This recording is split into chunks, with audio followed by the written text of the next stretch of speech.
At the parents' wedding anniversary dinner, the atmosphere was lively, filled with laughter and smiles as family members chatted excitedly about the years gone by. Everyone seemed so happy, celebrating another milestone in the family's history. The parents, sitting at the head of the table, suddenly made a grand announcement that took the room by surprise. "We're going to Hawaii next week for another big family party," they said, their voices full of excitement. The news was met with immediate cheers, hugs, and congratulations. The rest of the family rallied around, talking about what to pack, how fun the trip would be, and all the memories they would make together. In the midst of the celebration, the protagonist, still sitting at the table, quietly asked, "What time is the departure?" expecting a simple answer, maybe a bit of information to join in on the excitement. But the response that followed cut through the air like a cold, sharp knife. The father looked up from his glass, his face stern, his voice emotionless. "You're not coming with us," he said, the words hanging in the air, heavy with disdain. "You're not part of this family anymore. Stay here and take care of all the kids." The weight of those words seemed to suck the life out of the room, leaving a stillness in its wake. The once joyful chatter stopped instantly, and the smiles that filled the room faded as everyone turned to look at the protagonist. In that moment, the world seemed to shrink, the laughter from earlier now distant and hollow. The protagonist sat there, stunned, the humiliation burning through their chest. It felt like the ground beneath them had shifted, and the family they thought they belonged to had just cast them aside. The celebration, once so full of life, had turned into an awkward, suffocating silence. The protagonist had been publicly rejected in front of everyone, exposed as an outsider in a place they once thought was home. And that's when the protagonist decided to drop the bomb that would change everything. With a quiet resolve, they realized that the time for silence was over. The pain, the rejection, and the isolation would no longer go unspoken. The carefully hidden resentment had been building up for years, but now it would all come out. Revenge would come, and it would come in the most unexpected way. The protagonist sat there in silence, their mind racing. They tried to keep their composure, but inside, everything felt like it was crumbling. The humiliation from the father's words was unbearable. They had expected to feel disappointment, perhaps even confusion, but what hit them was something deeper, more visceral: betrayal. The very family they had once thought would always have their back had just cast them aside without a second thought. The sting of that reality echoed through their chest, and for a moment, it was almost impossible to breathe.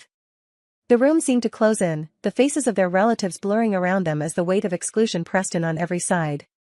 Anger bubbled up from deep within, but it was laced with a deep, aching hurt. How could they not see how this would affect them? How could their father speak to them like that, as if they were nothing more than an afterthought? The confusion turned to disbelief as they glanced around the table, wondering if anyone would speak up, if anyone would defend them. But no one did. The rest of the family remained silent, as if the words didn't matter, as if the protagonist's feelings didn't matter. They were alone. Just like they had always been.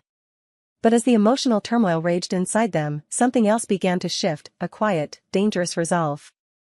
The hurt and anger began to form into something more tangible. Revenge. At first, it seemed like a passing thought, a fleeting impulse, but it settled in like a weight they could no longer ignore. The protagonist found themselves beginning to think about how they could make their family feel the same sting they had felt, how they could turn the tables, how they could show them the cost of rejecting someone who had always been there. As they quietly excused themselves from the table and made their way to the bathroom, they stared at their reflection in the mirror.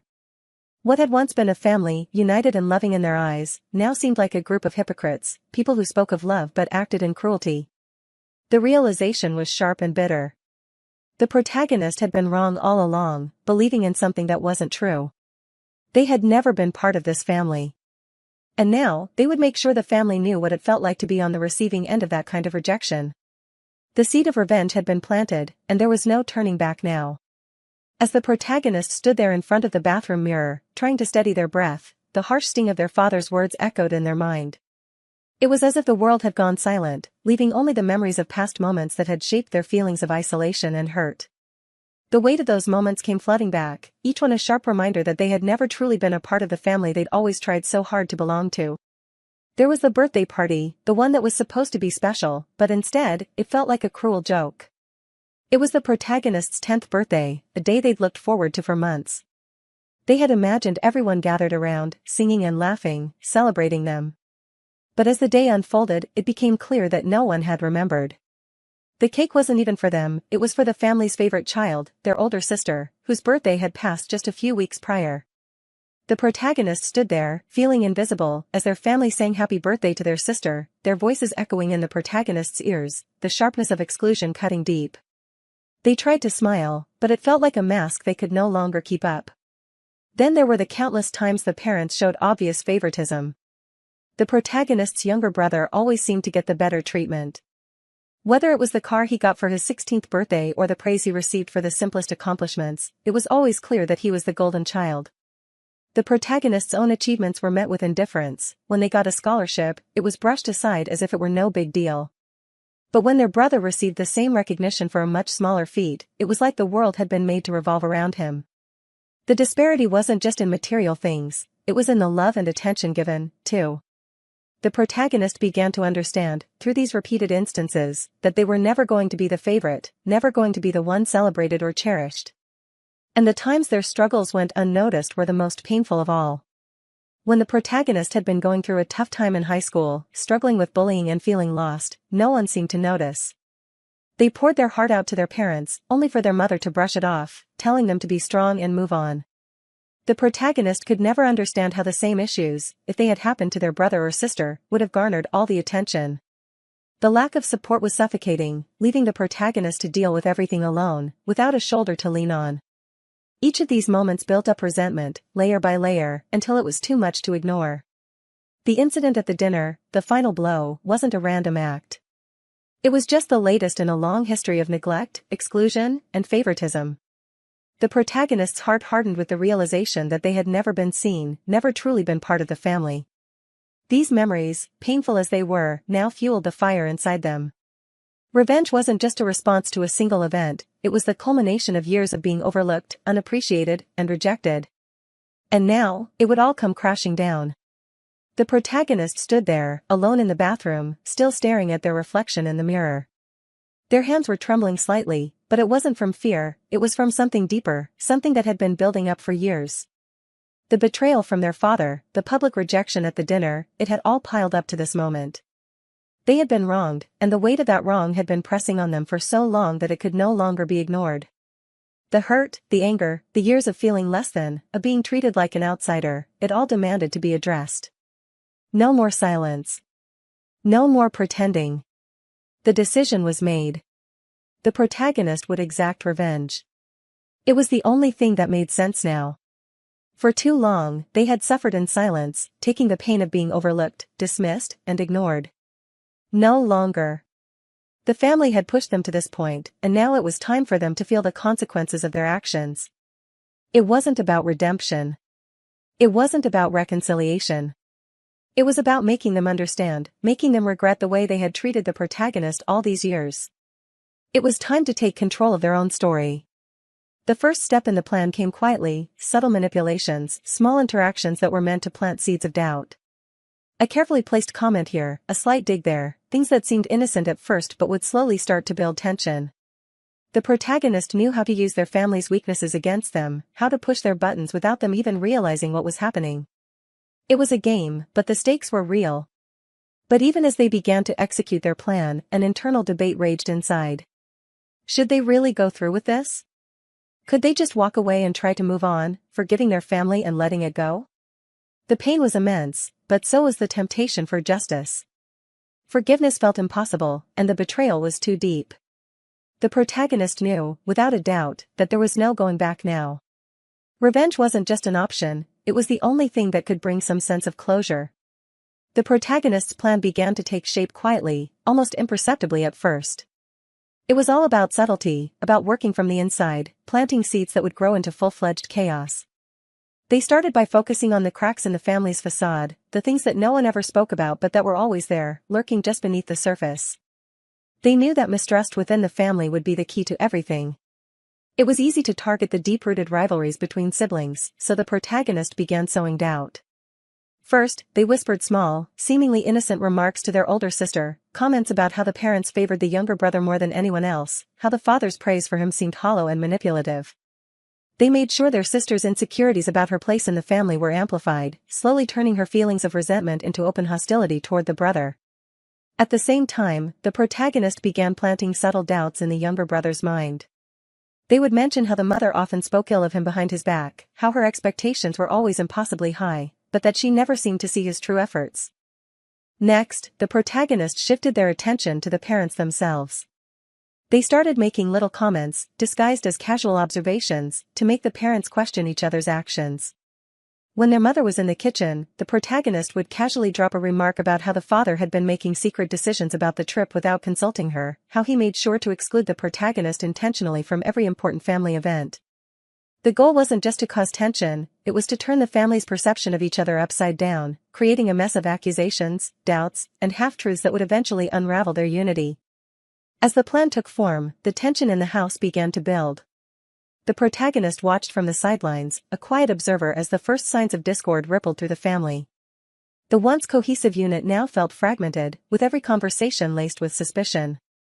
The hypocrisy of the family was starting to become clearer. The parents had always painted themselves as the pillars of support and love, but now, cracks in their perfect image began to show. The siblings, who had once seemed so united, were now fighting over imagined slights, unaware that the protagonist was the silent hand pushing them apart. The deeper the protagonist became entrenched in their plan, the harder it was to ignore the growing emotional cost. Every subtle manipulation, every small act of betrayal, began to weigh on their conscience. They started to feel the burden of the guilt pressing down on them, the realization that they were sacrificing their integrity to get back at those who had wronged them. But still, the desire for revenge burned brighter.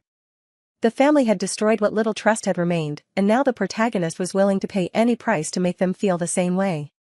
The plan had taken on a life of its own, and there was no turning back. The protagonist couldn't stop now, not when the stakes had grown so high. As the days passed, the shift in the protagonist's behavior didn't go unnoticed.